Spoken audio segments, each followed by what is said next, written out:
ಅಗ್ರಿಕಲ್ಚರ್ನಲ್ಲಿ ನಾನು ಏನಾದರೂ ಮಾಡಬೇಕು ಅಂತ ಹೇಳಿ ಇಲ್ಲೆಲ್ಲ ಲ್ಯಾಂಡನ್ನು ತಗೊಂಡು ಅದನ್ನೆಲ್ಲ ಡೆವಲಪ್ ಮಾಡಿ ಒಂದು ಸಮಗ್ರ ಕೃಷಿನ ಬೆಳೆಯೋದ್ರಿಂದ ರೈತನಿಗೆ ಬಹಳ ಅನುಕೂಲ ಆಗುತ್ತೆ. ನಮ್ದೇನಿದೆ ಡಾಕ್ಟರ್ ಸಾಯಿಲ್ನ ನಾನು ಜಾಸ್ತಿ ಇಲ್ಲಿ ಅದನ್ನೇ ಉಪಯೋಗಿಸ್ತೀನಿ. ಅದರಿಂದ ಏನಾಗುತ್ತೆ, ಮಣ್ಣಿನ ಫಲವತ್ತತೆ ಚೆನ್ನಾಗಿರ್ತದೆ. ನಾವು ಕೆಮಿಕಲ್ಸನ್ನು ಉಪಯೋಗಿಸೋದ್ರಿಂದ ಮಣ್ಣಿನ ಫಲವತ್ತತೆ ಕೂಡ ಹಾಳಾಗ್ತದೆ.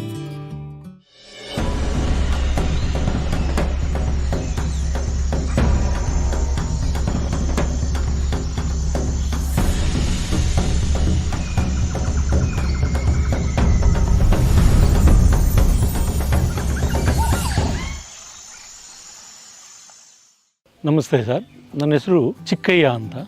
ನಾನು ಮೊದಲು ಬ್ಯಾಂಕ್ನಲ್ಲಿ ಆಫೀಸರ್ ಕೆಲಸ ಮಾಡ್ತಾ ಇದ್ದೆ. ಅಗ್ರಿಕಲ್ಚರ್ನಲ್ಲಿ ನಾನು ಏನಾದರೂ ಮಾಡಬೇಕು ಅಂತ ಹೇಳಿ ನಾನು ಬೆಂಗಳೂರಿನಲ್ಲಿ ಅಲ್ಲೇ ಇದ್ಕೊಂಡಂಗೆ ಇಲ್ಲೆಲ್ಲ ಲ್ಯಾಂಡನ್ನು ತಗೊಂಡು ಅದನ್ನೆಲ್ಲ ಡೆವಲಪ್ ಮಾಡಿ 1-2 ವರ್ಷ ಎಲ್ಲದರಲ್ಲೂ ಫುಲ್ ಬಾಳೆ ಇಟ್ಟೆ. ಅದನ್ನೆಲ್ಲ ಬಾಳೆನೆಲ್ಲ ಅಲ್ಲೇ ಅದನ್ನು ಮಲ್ಚಿಂಗ್ ಮಾಡಿ ಆನಂತರ ತೆಂಗು, ಅದ್ರ ನೆಕ್ಸ್ಟ್ ವರ್ಷ ಅಡಿಕೆ, ಮತ್ತು ಆನಂತರ ಈಗ ಒಂದು 5-6 ಇಯರ್ಸಿಂದ ಕಾಫಿ, ಮತ್ತು ಕಾಫಿ ಆದ ನಂತರ ಈಗ ಏಲಕ್ಕಿ ಮತ್ತು ಮೆಣಸು.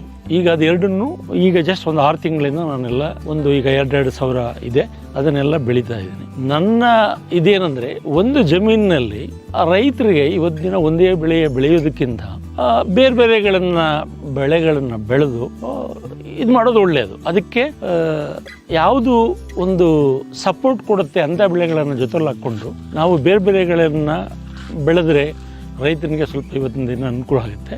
1 ಎಕರೆನಲ್ಲಿ ನಾವು 5 ಎಕರೆನಲ್ಲಿ ಬೆಳೆಯುವಂಥ ಬೆಳೆಗಳನ್ನು ನಾವು ಬೆಳಿಬೋದು. ಅದಕ್ಕೆ ಪೂರಕವಾದ ಬೆಳೆಗಳನ್ನು ಹಾಕ್ಕೊಂಡು ನಾವು ಬೆಳೆದ್ರೆ ರೈತರಲ್ಲಿ ನಾನು ರಿಕ್ವೆಸ್ಟ್ ಮಾಡೋದೇನೆಂದರೆ, ಎಲ್ಲರೂ ಕೂಡ ಇದೇ ಥರನೇ ಒಂದು ಸಮಗ್ರ ಕೃಷಿನ ಬೆಳೆಯೋದ್ರಿಂದ ರೈತನಿಗೆ ಭಾಳ ಅನುಕೂಲ ಆಗುತ್ತೆ.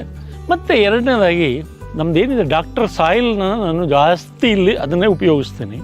ಅದರಿಂದ ಏನಾಗುತ್ತೆ, ಮಣ್ಣಿನ ಫಲವತ್ತತೆ ಚೆನ್ನಾಗಿರ್ತದೆ, ಮತ್ತು ಬೆಳೆಗಳು ಭಾಳ ಇದಾಗಿ ಬರ್ತದೆ. ನಾವು ಕೆಮಿಕಲ್ಸನ್ನು ಉಪಯೋಗಿಸೋದ್ರಿಂದ ಮಣ್ಣಿನ ಫಲವತ್ತತೆ ಕೂಡ ಹಾಳಾಗ್ತದೆ. ಗಿಡಗಳು ಕೂಡ ಅಂಥ ರೋಗ ರುಜಿನ ಅಂಥವೆಲ್ಲ ಜಾಸ್ತಿ ಬರ್ತವೆ. ಈಗ ನಾನು ಆಲ್ಮೋಸ್ಟು ನನ್ನ ಒಂದು ತೋಟದಲ್ಲಿ ಈ ಒಂದು 15 ಎಕರೆ ತೋಟ ಏನಿದೆ, ಇದರಲ್ಲಿ ನಾನು ಅದನ್ನೇ ಜಾಸ್ತಿ ಎಲ್ಲ ಗಿಡಗಳಿಗೆ, ಅಲ್ಲಿ ತೆಂಗು, ಅಡಿಕೆ, ನಂದೇನು ಬಾಳೆ ಇದೆ ಅಥವಾ ಬೇರೆ ಬೇರೆ ಹಣ್ಣಿನ ಗಿಡಗಳಿದೆ, ಕಾಫಿ ಇದೆ, ಇವು ಎಲ್ಲಕ್ಕೂ ಕೂಡ ನಾನು ಡಾಕ್ಟರ್ ಸಾಯಿಲ್ನೇ ನಾನು ಉಪಯೋಗಿಸ್ತಾ ಇದ್ದೀನಿ. ಒಳ್ಳೆ ರಿಸಲ್ಟು.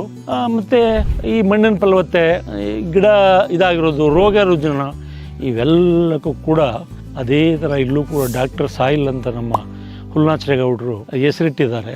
ನಿಜವಾಗ್ಲೂ ಅದು ಈ ನಮ್ಮ ಒಂದು ಬೆಳೆಗಳಿಗೆ, ಗಿಡಗಳಿಗೆ ಫಲವತ್ತತೆಯನ್ನು ಅದಕ್ಕಿಂತ ಹೆಚ್ಚಿನ ಇದರಲ್ಲಿ ನಮಗೆ ರೈತರಿಗೆಲ್ಲ ಅನುಕೂಲ ಆಗ್ತದೆ.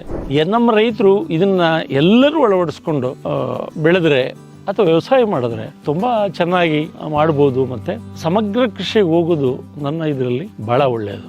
ಒಂದೇ ರೈತ ಯಾವುದೇ ಒಂದು ಕಬ್ಬು ಅಥವಾ ಭತ್ತನೋ ಯಾವುದೇ ಒಂದು ಬೆಳೆಯನ್ನು ಅವನು ಬೆಳೆದ್ರೆ ಅದರಿಂದ ಅವನಿಗೇನು ಅಷ್ಟು ಅವನು ಖರ್ಚು ಮಾಡೋದಷ್ಟು ಸಿಗೋದು ಕೆಲವು ಟೈಮ್ ಕಷ್ಟ ಆಗುತ್ತೆ. ಅಂಥ ಇದರಲ್ಲಿ ನಾನು ನಮ್ಮ ಜನಗಳಿಗೆ, ರೈತರಿಗೆ ನಾನು ಅಡ್ವೈಸ್ ಮಾಡೋದು ಏನಂದರೆ, ಎಲ್ಲರೂ ಕೂಡ ಈ ನಮ್ಮ ಒಂದು ಜೈವಿಕ ಗೊಬ್ಬರ ಡಾಕ್ಟರ್ ಸಾಯಿಲ್ನನ್ನು ಉಪಯೋಗಿಸ್ಕೊಂಡು ಬೆಳೆ ಬೆಳೆದ್ರೆ ಅವರಿಗೆ ಮಣ್ಣಿನ ಫಲವತ್ತತೆ, ಗಿಡಗಳು ಒಳ್ಳೆಯ ಫಸಲು, ಇವೆಲ್ಲ ಕೂಡ ಚೆನ್ನಾಗಿ ಬರ್ತದೆ. ಇದು ನನ್ನಲ್ಲಿ ನಮ್ಮ ರೈತರಿಗೆ ಕಳಕಳಿಯ ವಿನಂತಿ.